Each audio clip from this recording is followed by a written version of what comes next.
지난주에 이어서 오늘 창조론 제2강입니다.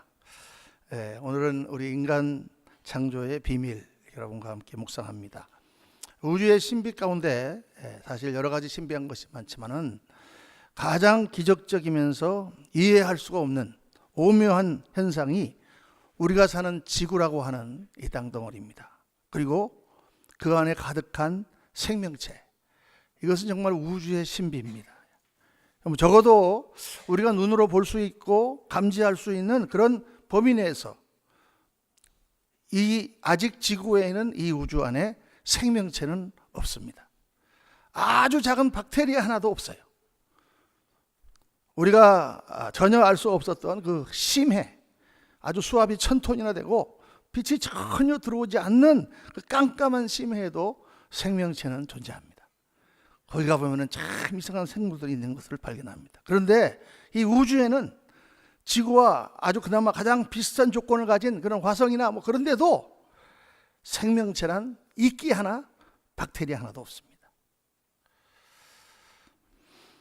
만약 이 우주가 정말 자연적으로 진화된 것이라고 할지라도 그래도 아무리 우겨도 설명할 수 없는 것이 바로 이 생명의 신비입니다.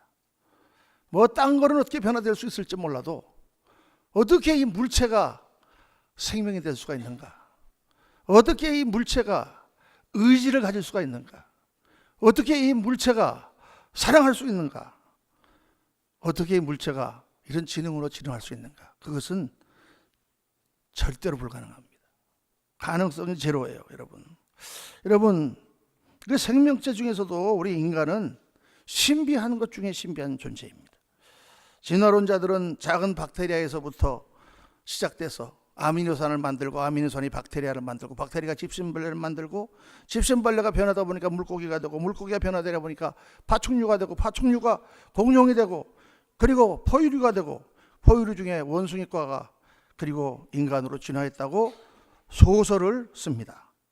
여러분, 이것은 마치 곰과 호랑이가 깜깜한 동굴에 들어가서 마늘과 쑥만 주고 그거를 100일 동안 먹으라고 그렇게 얘기했더니 호랑이는 중간에 못 참고 도망을 나가고 곰은 끝까지 마늘과 쑥만 먹고 있다가 웅녀가 되었다라고 하는 그런 스토리와 비슷한 그런 소설입니다. 여러분, 차라리 당분신화가 진화론보다 더 설득력이 있습니다. 진화론이라고 하는 것은 사실 과학적인 근거를 계속 아무리 들이대도 전혀 가능성이 없어요. 사실 그렇게 될 수가 절대 없습니다. 그런데 그런 상상을 오늘날 다 과학적인 사실로 생각하고 배우고 가르치죠. 어디를 열어봐도, 히스토리 채널을 열어봐도 뭘 열어봐도 다 그렇게 진화됐다고 사람들을 세뇌시켜요. 전혀 가능성이 없는데 전혀 입증되지 않은 사실을, 소설을 진짜처럼 그렇게 가르칩니다. 놀라운 마귀의 역사입니다. 놀랍게 사람들을 현혹시키는 것입니다. 그런데 여러분, 아무리 인간의 모습이 동물과 비슷하다고 해도 인간과 동물이 결정적으로 다른 부분이 있습니다. 그것은 무슨 도구를 사용한다든가 무슨 불을 사용하는 존재라든가 또는 직립으로 똑바로 서서 걸어가는 그런 보행하는 그런 기능적인 차이 정도가 아니라 동물과는 인간이 완전히 다른 속성이 있는데 그것은 바로 뭐냐? 영이라고 하는 것입니다. 영. 오늘 말씀 창세기 2장 7절에 여호와 하나님이 땅의 흙으로 사람을 지으시고 생기를 그 코에 불어넣으시니 사람이 생명이 되니라, 이렇게 번역했습니다. 성경은 하나님께서 인간을 물질로 흙으로 지으시고 그 코에 생기를 불어넣었다, 이렇게 말씀합니다. 이 생기란 말은 일반적으로 숨을 강하게 넣으시다라는 뜻인데 나파흐라는 단어인데 하나님이 숨을 불어넣으셨다. 뭐를 숨을 불어넣었다는 게 무슨 뜻이냐? 하나님이 그 영을 불어넣으셨다. 루아흐라고 하는 영을 나파하셨다, 이렇게 해석하는 것이 맞습니다. 그냥 우리가 불어넣는 숨이 아니라 하나님이 영을 불어넣으셨다고 해석하는 이 번역이 옳다, 그 말이에요. 그래서 여기 사람이 생명이 된지라, 이 생명이라는 말은 살아있는 인격체가 되었다. 인격체라는 것은 자기가 판단하고 자기가 생각하고 자기가 스스로를 모든 것을 선택해가는 그런 존재가 되었다라는 뜻이에요.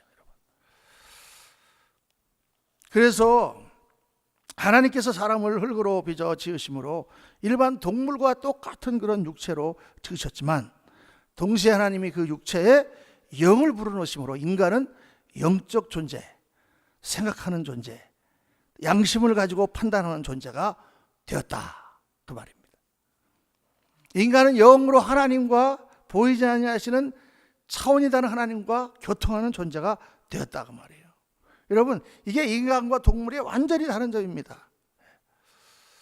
성경에 보면 영적인 존재가 사람 말고 또 하나가 있는데 우리가 본 적은 없지만 성경에는 천사가 있다, 이렇게 말씀하시죠. 천사는 영은 있으나 동물과 같은 육체는 없습니다.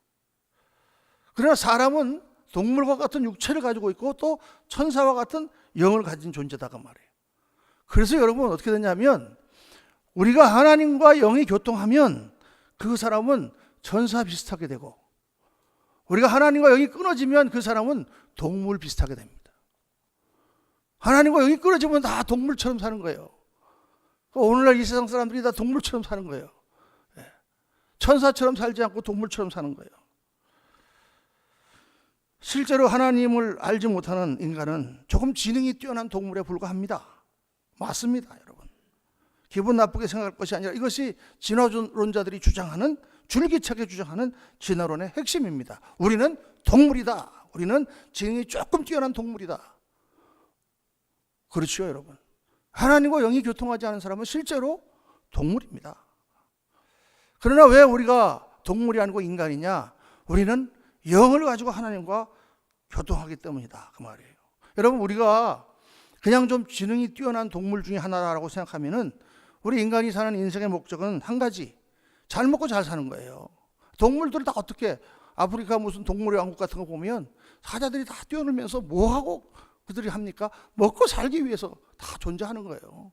먹고 살고 그 다음에 번식의 본능, 조물주께서 부여하신 우리가 도저히 진화론으로는 이해할 수 없는 종족 확산의 그런 본능에 따라서 부지런히 같은 종자를 만들려고 애를 쓰며 사는 것, 그것이 끝이에요, 여러분.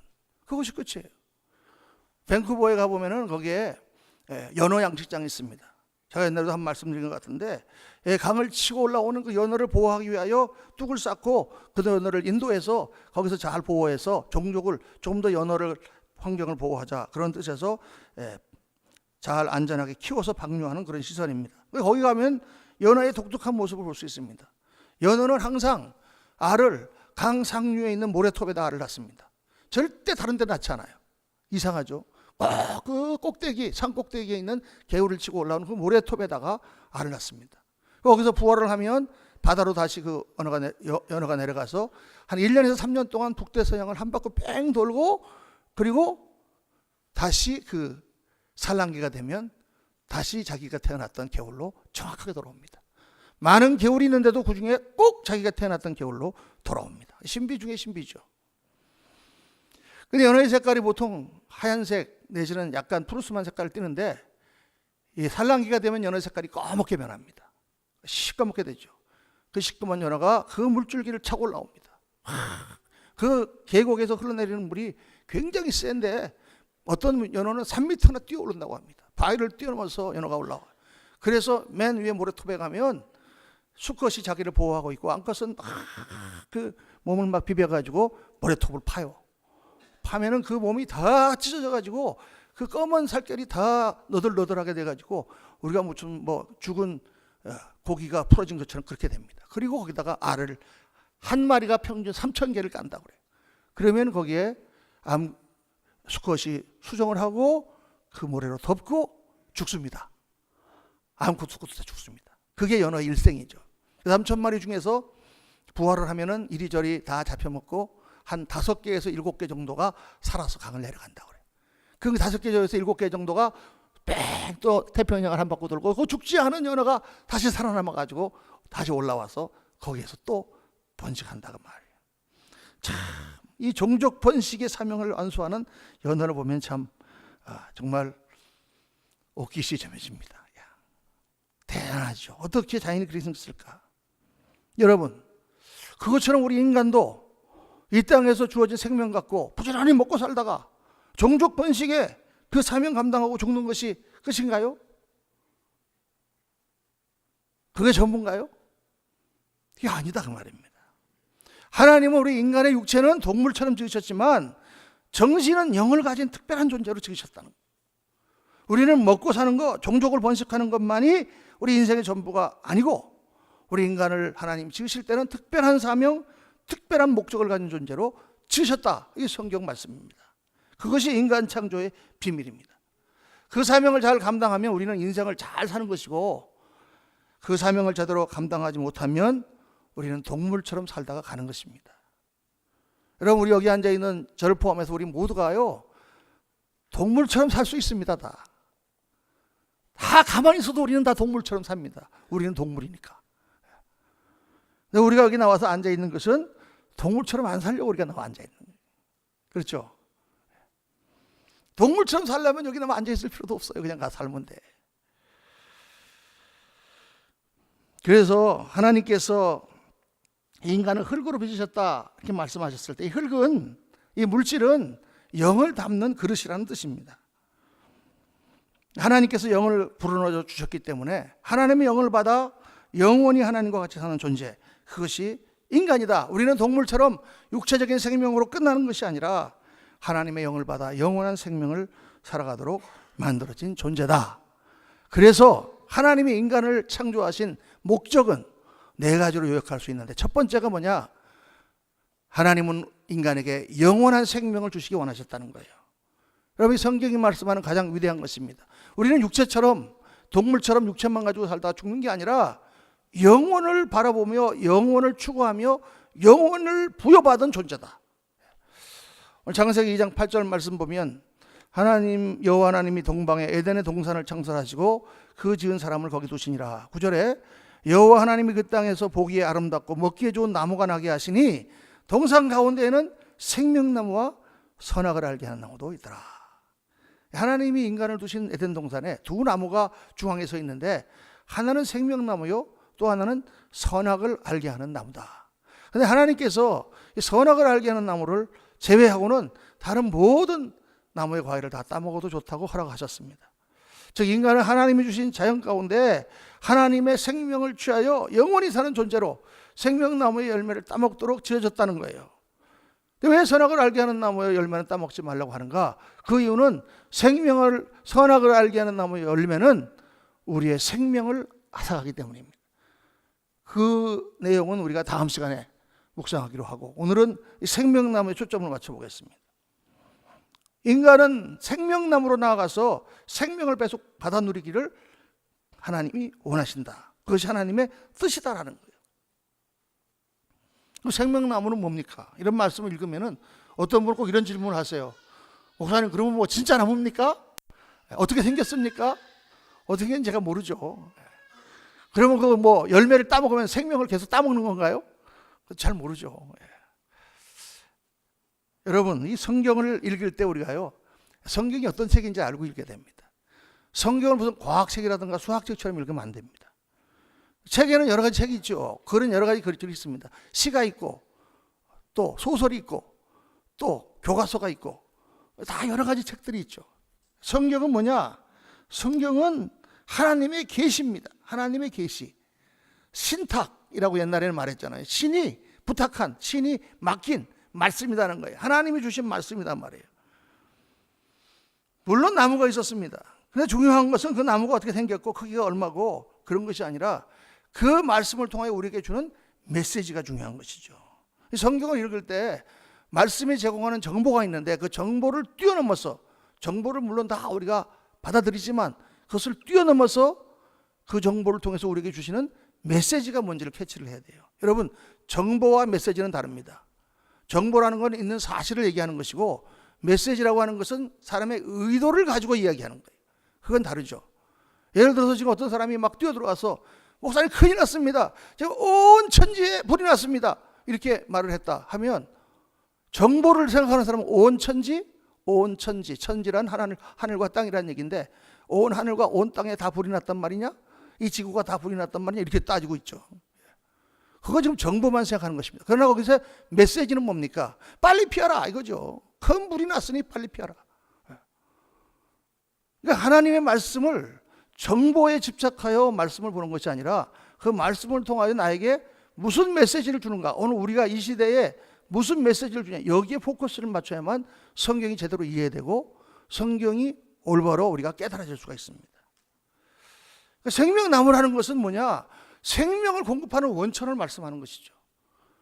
구약의 에덴 동산에 있었던 그 원천, 그 신약 시대는 뭐냐?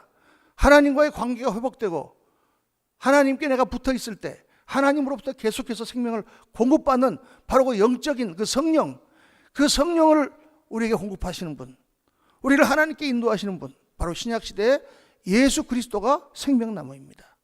믿으시면 아멘 하시기 바랍니다. 우리가 하나님 앞에 다시 붙을 수 있는 길이 예수 그리스도밖에 없기 때문에 예수님이 생명나무예요. 그래서 요한복음 14장 6절에 보면 예수께서 가라사대 내가 곧 길이요 진리요 생명이니 나로 말미암지 않고는 아버지께로 올 자가 없느니라. 내가 생명이다 그랬어요. 요한복음 5장 24절에 보면 내가 진실로 진실로 너에게 이르노니 내 말을 듣고 또 나 보내실 이를 믿는 자는 영생을 얻었고 심판에 이르지 않느니 사망에서 생명으로 옮겼느니라. 예수님을 믿어야 생명이 있어 말씀합니다. 요한복음 10장 10절에 보면 도적이 온 것은 도적질하고 죽이고 멸망시키려는 것뿐이요 내가 온 것은 영으로 생명을 얻게 하고 더 풍성히 얻게 하려는 것이라. 예수님은 생명이에요, 여러분. 예수님을 생명으로 봐야 됩니다. 예수님은 이렇게 생명을 주시는 분이에요. 예수님을 믿으면 우리가 하나님과 영으로 회복되고 교통되어서 영원한 생명을 얻습니다.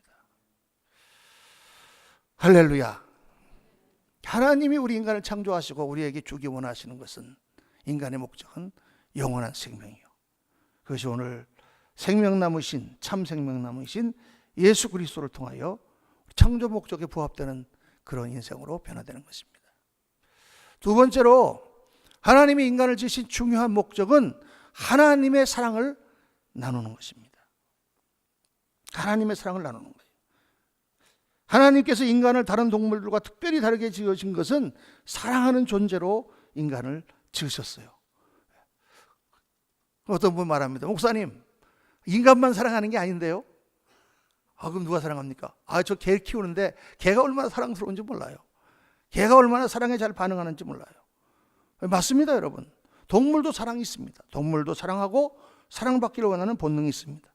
그러나 인간은 특별한 사랑의 존재로 하나님께서 지으셨어요. 여러분, 동물의 사랑은 뭐냐? 이기적인 사랑이에요. 본능적인 사랑이에요. 자기중심적인 사랑이에요. 자기 만족을 위한 사랑밖에 없어요. 근데 하나님의 사랑은 뭐냐? 나를 내어주고 희생하여 서로를 위하는 사랑이에요. 동물의 사랑과 하나님의 사랑이 다른 점이에요. 그러니까 우리가 사랑을 해도 나 중심적으로 사랑하면 동물같이 살게 되고 상대방을 위해서 희생적인 사랑을 하게 되면 천사처럼 살게 되는 거예요. 오늘 아주 굉장히 중요한 거, 저도 말씀 준비하다가 아주 중요한 사실을 깨달았습니다. 바로 그 차이로구나. 나 중심적으로 살면, 사랑하면 동물처럼 살게 되고 상대방 중심으로 살게 되면 천사처럼 살게 되는구나. 한번 중요한 걸 따라 합시다. 나 중심적으로 사랑하면 동물같이 살게 되고 저 사람을 중심으로 사랑하면 천사처럼 살게 된다. 요거더라고 바로. 이게 동물처럼 사느냐 천사처럼 사느냐의 차이가 바로 여기 있어요. 집에 가서 당장 실험해 보시기 바랍니다. 남편하고 아내 사이에 나 중심으로 살면 서로 동물처럼 되고 서로를 중심으로 살면 천사처럼 돼요. 그래서 요한일서 4장 7절에 보니까 사랑하는 자들아 우리가 서로 사랑하자. 사랑은 하나님께 속한 것이니 사랑하는 자마다 하나님께로부터 나서 하나님을 알고 사랑하지 아니하는 자는 하나님을 알지 못하나니 이는 하나님은 사랑이시므라. 근데 어떤 사랑이냐? 9절에 보니까 하나님의 사랑이 우리에게 이렇게 나타나신 바 되었으니 하나님이 자기의 독생자를 세상에 보내심은 저로 말미암아 우리를 살리려 하십니다. 하나님의 사랑은 어떤 사랑이냐? 독생자 예수 그리스도가 이 땅에 오셔서 자기의 몸을 십자가에 내어주고 우리의 죄와 허물을 다 담당하시고 우리를 위하여 죽으신 사랑이 하나님의 사랑이다. 그래서 여러분, 우리가 예수를 믿으면서 추구해야 되는 건 뭐냐 하면 예수 믿고 복 많이 받고 건강하고 돈 많이 벌고 물론 이런 것도 중요하지만은 정말 추구해야 되는 것은 뭐냐 하면 우리 인생을 통해서 추구해야 되는 것은 바로 독생자를 보내신 그 하나님의 사랑을 깨닫고 배우고 익혀서 실천하는 삶을 사는 것입니다. 그런 사랑을 모르는 사람은 바로 8절 말씀처럼 하나님을 알지 못하는 사람이다 고 성경이 말씀하시죠. 여러분, 오늘날 우리 그리스도인들이 너무 자기중심적인 신앙생활을 합니다. 내가 복받기 위해서 교회 나오고, 내가 잘되기 위해서 기도하고, 내 만족을 위해서 봉사하고, 나 중심으로 모든 것을 하죠. 물론 내가 잘되고 잘 사는 거 주님께서 기뻐하시는 것입니다. 그런데 정말 잘 되는 건 뭐냐면 하나님의 품성을 따라서, 그리스도의 거룩하고 온전하신 그 희생의 사랑을 따라서 그렇게 사랑하며 사는 거예요. 그런 품성과 인격을 갖추는 것은 돈을 좀 많이 벌거나 세상에서 출세하는 것과는 비교가 되지 않는 영광스러운 일인 것입니다. 예수 믿는 사람들은 그것을 추구하고, 그것이 하나님의 인간을 창조하신 목적이에요. 여러분, 우리가 참 부족하고 죄로 인해서 우리가 굉장히 자기중심적이지만 예수님을 배우면 배울수록, 말씀을 알면 알수록 나 중심이 아니라 서로를 중심으로 그렇게 하나님의 사랑을 배워가는 저와 여러분 되시기를 주의 이름으로 축원합니다. 세 번째로 하나님의 영광을 나타내기를 원하세요. 성경에 나타난 하나님의 뜻입니다. 창세기 1장 28절에 보면 생육하고 번성하여 온 땅에 충만하라, 땅을 정복하라, 바다의 물고기와 하늘의 새와 땅에 움직이는 모든 생물을 다스리라, 이렇게 말씀하십니다. 땅을 정복하라, 이거 잘 먹고 잘 살라는 말이 아니에요, 여러분. 그냥 땅을 막 파괴하고 무차별하게 그렇게 하라는 뜻이 아닙니다, 여러분. 이 말은 통치하라, 다스리라, 하나님의 영광을 나타내라 라는 뜻입니다. 하나님이 주신 자연과 환경에 지배당해서 눌려서 살지 말고 그것을 다스리며 살라, 이게 하나님의 뜻이요, 그때 하나님의 영광이 나타납니다. 여러분, 우리가 세상을 다스리며 살아야 됩니다. 세상에 끌려다니거나 세상에 눌려 살면 안 됩니다. 여러분, 예수 믿는 사람이 그냥 너무 못 살아가지고 매일 쪼들리고 남한테 가서 그냥 돈이나 맨날 빌리러 다니고 매일 비굴하게 맨날 그렇게 살면 여러분, 그 사람을 통해서 하나님의 영광이 나타나겠습니까? 별로 안 나타나겠죠. 어떤 사람은 반대로 돈을 엄청나게 많이 벌었는데 예수 믿고 축복받았다고 하는데 돈의 노예가 되어서 돈만 보면 발발 떨고 인색하고 돈 때문에 사람을 무시하고 더럽게 사는 그런 삶을 산다면 하나님의 영광이 나타나겠습니까? 나타나지 않죠. 돈에 대해서 하나님께 영광을 나타내는 건 뭘까요? 돈을 초월해서 필요한 것은 기도하여 하나님으로부터 공급받고, 돈을 벌되 하나님의 뜻에 맞게 쓰고, 돈을 아무리 많이 준다고 해도 신앙의 절개나 하나님 뜻에 어긋나는 것은 결단코 결별하고, 돈이 많건 적건 돈을 다스리며 사는 삶이 하나님의 영광을 나타내는 삶이죠. 아멘입니까? 그렇게 사는 거예요. 모든 세상의 환경에 대해서 하나님의 영광을 나타내는 것은 그런 것입니다. 그런 거에 노예가 되는 것이 아니고요. 목사 같으면 여러분, 돈 많다고 존경할 사람이 있겠습니까? 아우, 우리 목사님은 목회하시면서 돈을 얼마나 많이 모았는지 정말 성공하셨어. 여러분, 그렇게 얘기하는 사람 봤습니까? 그런 사람 아무도 없습니다. 근데 우리 목사님은요, 정말 돈을 초월하신 분이야. 정말 아무것도 가진 게 없는데 모든 것을 가진 사람처럼 사셔. 그러면 하나님 영광이 나타나겠죠. 할렐루야. 우리 목사님은 그냥 사람은 좋은데 그냥 성격이 저래갖고 목회하는 거 보면 참 신기해. 하나님 영광 나타나겠습니까? 안 나타나죠. 하나님 영광은 거룩함에 나타나. 거룩함에. 야, 우리 목사님은 정말 사는 거 보면 정말 하나님의 사람이야. 그러면 삶을 통해 영광이 나타나겠죠. 그렇게 돼야 될 텐데 제 평생의 기도입니다. 할렐루야. 이 하나님의 영광을 나타낸다는 것은요, 하나님의 거룩함을 나타내는 거예요. 이 세상의 모든 것들을 다 초월해서 그런 것들을 다스리고 사는 거예요. 사랑하는 성도님들, 정말 이 땅에서 모든 것을 지배하고 정복하고 다스리되 하나님의 영광을 나타내시는 삶을 사시기를 주의 이름으로 축원합니다. 마지막으로 하나님은 우리를 통해서 하나님 나라를 건설하기 원하십니다. 인간을 통한 하나님의 궁극적인 목적은 하나님 나라예요. 하나님 나라. 우리의 삶 속에서 하나님 나라가 임해야 됩니다. 우리의 관계 가운데, 우리의 교회 안에, 우리의 주변에 하나님의 나라가 나타나야 됩니다. 그게 성공하는 거예요, 여러분. 그게 성공적인 인생이에요. 하나님 나라를 이루어야 되는 거예요. 지난 우리 주말에 우리 임마누엘 집사님이 결혼을 했습니다. 얼마나 은혜스러운 결혼식이었는지 참 좋았습니다. 또 이번 토요일 날 우리 권덕근 집사님 딸 사라양이 또 결혼을 합니다. 정말 축하할 일입니다. 그런데 여러분, 정말 결혼식 하면 너무나 축복하고 좋지만은 어떤 가정을 이루어야 그것이 정말 축복된 가정일까요? 본인들도 그렇게 기대하고 주위 사람들도 그렇게 기대하고 다들 그렇게 바라는 그런 가정의 모습은 어떤 가정의 모습입니까? 하나님 나라와 같은 가정을 이루면 되는 거예요. 하나님 나라와 같은 가정을 이루면 그들도 행복하고 보는 사람도 행복하고 다 행복하는 거예요. 근데 결혼을 했는데 매일 박터지게 싸우고 그냥 맨날 친정에 와가지고 맨날 찔찔 울고 그러면 여러분, 그거는 아무리 돈이 많고 아무리 똑똑하고 아무리 출세하고 아무리 유명해지고 무슨 나라를 다스린다고 해도요, 그 가정은 실패한 것입니다. 우리가 하나님 나라를 이루지 못하면 사실 실패입니다. 가정만 그렇습니까? 교회도 그렇습니다. 사역을 많이 하고 일을 많이 하고 선교를 많이 하고 다 좋지만은 우리가 온전히 하나님 나라를 이루지 못하면 우리 교회는 실패하는 것입니다. 하나님께서 창세기 2장 15절에 보면 여호와 하나님이 그 사람을 이끌어 에덴 동산에 두어 그것을 경작하며 지키게 하시고 그랬어요. 지키게 하시고. 에덴 동산을 하나님이 세우신 첫 번째 하나님 나라입니다. 하나님은 그것을 아담에게 지키게 하셨어요. 잘 지키고 관리하고 그래서 발전시키는 사명이 인간에게 주어진 것입니다. 근데 아담은 그것을 지키는데 실패했습니다. 어떻게 하나님 나라가 이루어집니까? 하나님께서 다스려야 됩니다. 인간은 하나님의 다스림에 복종하며 살을 때 하나님 나라가 이루어집니다. 그런데 인간이 하나님을 거역하니까 하나님과의 관계가 끊어지고 하나님의 통치가 사라지니까 마귀의 역사와 인간의 죄성이 난무하여 온갖 갈등이 일어나는 그런 세상이 된 것입니다. 그래서 예수님이 오신 것입니다. 예수님이 오셔서 참 하나님 나라가 뭔지를 보여주셨고 그리고 그 나라를 세우기 위하여 우리의 모든 죄를 대신 지시고 십자가를 지셨다고 말해요. 그래서 하나님 나라를 이루셨다. 그것이 복음입니다.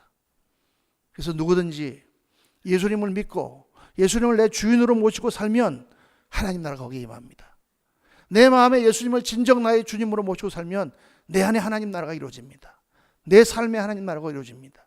우리의 가정 가운데 예수님을 주인으로 모시고 복종하여 살면 그 가정에 하나님 나라가 이루어집니다. 우리 교회가 다 예수님께 복종하고 예수님이 통치하시면 교회 안에 하나님 나라가 일어나고 꽃피우게 되는 것이죠. 그게 우리가 신앙생활을 잘하는 비결입니다. 하나님께서는 에덴을 지으시고 그 에덴의 관리를 하는 책임을 아담에게 맡기셨습니다. 아담이 책임을 가지고 있어요. 여러분, 우리가 인생이 태어나서 살 때 그냥 한번 와서 마음대로 놀다가 가는 게 아니에요. 우리에게 책임이 있습니다. 내 인생을 하나님 나라로 아름답게 만들어서 멋진 인생을 살 책임이 나에게 있어요. 그냥 술이나 먹고 주정뱅이로 살다가 그냥 죽으면 안 된다 그 말이에요. 여러분, 잘 살아야 되는 거예요. 아름다운 인격으로 나를 만들어야 되는 거예요. 우리가 가정을 맡기셨으면 우리 가정을 하나님 나라처럼 만들 책임이 우리에게 있다는 거예요. 그냥 살다가 그냥 헤어지고 아니다 그 말이에요. 교회를 하나님께서 주셨을 때는 이 교회를 통해서 하나님 나라를 온전하게 세울 책임을 우리에게 맡기셨다는 것입니다.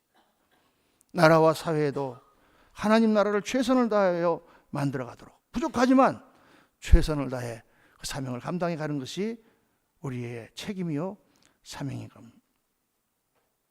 여러분, 하나님은 인간을 선택하는 존재로 지으셨습니다. 우리 하나님 말씀을 듣고 그 말씀에 순종하든지 그 말씀을 거부하든지 둘 중에 하나를 택할 수 있습니다.